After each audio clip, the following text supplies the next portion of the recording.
Hello friends, कैसे हैं आप लोग। सबको मेरा जय भीम, नमो बुद्धा।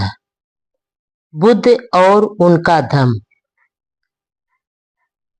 6 वर्ष तक चली पीड़ादायक कठोर तपश्चर्या का त्याग। नंबर 1, गौतम की तपश्चर्या और स्वपीड़न का अभ्यास अत्यधिक कठोर प्रकार का था। ऐसा 6 वर्ष तक जारी रहा। नंबर 2, 6 वर्षों के अंत में उनका शरीर इतना दुर्बल हो गया था कि वे चलने फिरने में भी असमर्थ थे। नंबर 3, तब भी उन्हें कोई नया प्रकाश नहीं दिखाई दिया और वह संसार में जो दुख की समस्या है और उसके समाधान के निकट भी नहीं पहुंच पाए थे, जिस पर उनका मन केंद्रित था। नंबर 4, उन्होंने अपने मन में सोचा या मनोभाव शून्यता की ओर ले जाने वाला मार्ग नहीं है, न ही प्रज्ञा और न ही मोक्ष का मार्ग है। नंबर 5, कुछ लोग इस संसार के सुख के निमित्त कष्ट उठाते हैं, कुछ दूसरे स्वर्ग लाभ के निमित्त परिश्रम करते हैं। सभी प्राणी आशा के शोक में पड़कर और अपने उद्देश्य को न प्राप्त कर सुख को खोजते हुए निश्चित रूप में से ही दुख में जा गिरते हैं। नंबर 6, क्या मेरे साथ भी कुछ ऐसा ही तो नहीं हुआ है। नंबर 7, मैं प्रयास को ही दोष नहीं देता, जिसने आधार को छोड़कर अपना ही अलग उत्तम मार्ग खोज लिया हो। नंबर 8, मैं जो पूछता हूँ वह यह है, क्या शरीर को पीड़ा देना धर्म कहा जा सकता है। नंबर 9, क्योंकि मन की सत्ता से ही शरीर या तो कार्य करता है अथवा कार्य करना बंद कर देता है, इसलिए मात्र विचार मन को संयत करना ही लाभकारी है। बिना विचार के शरीर एक कुत्ते के समान है।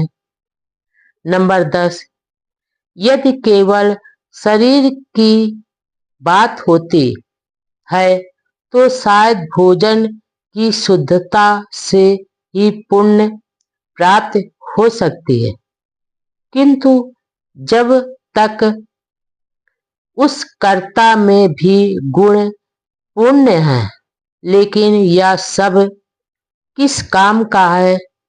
नंबर 11, ऐसा व्यक्ति न प्रकाश ज्ञान को प्राप्त नहीं कर सकता जिसका बल जाता रहा हो, जो भूख तथा प्यास से निढाल हो, प्यासा तथा थका हो, थकावट के कारण जिसका चित्त एकाग्र और शांत नहीं होता हो। नंबर 12, जो पूर्ण रूप से शांत नहीं है, वह कैसे ऐसे उद्देश्य तक पहुंच सकता है जिसे वह केवल अपने चित्त को जो चित्त मन द्वारा ही प्राप्त कर सकता है। नंबर 13, सच्ची शांति और चित्त की एकाग्रता शरीर की आवश्यकताओं की पूर्ति से ही ठीक प्रकार से प्राप्त की जाती है। नंबर 14, उस समय उर्बेला में सेनानी नाम का एक गृहपति रहता था। उसकी कन्या का नाम सुजाता था। नंबर 15, सुजाता ने एक निगोद वृक्ष से मन्नत मान रखी थी कि यदि उसे पुत्र लाभ होगा तो प्रति वर्ष उसे भेंट चढ़ाया करेगी।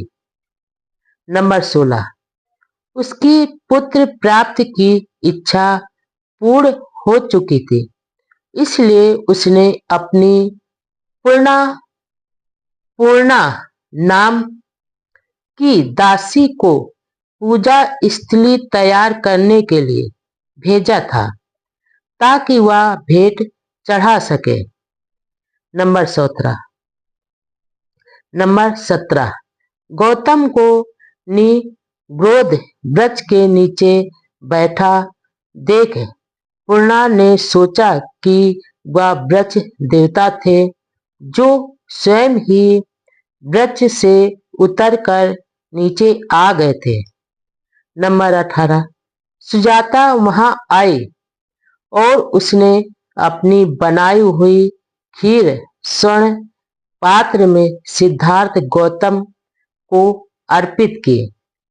नंबर 19, वह खीर का स्वर्ण पात्र लेकर निरंजना नदी के किनारे गए और सुपदित नाम के घाट पर स्नान करने के अंतराल भोजन ग्रहण किया। नंबर 20, इस प्रकार उनकी तपश्चर्या के परीक्षण का अंत हुआ। नंबर 21, जो 5 परिव्राजक सिद्धार्थ गौतम के साथ थे वे उनसे रुष्ट हो गए क्योंकि उन्होंने तपस्वी तथा स्वपीड़न के जीवन का परित्याग कर दिया था और वे घृणा से सिद्धार्थ गौतम को छोड़कर चले गए थे।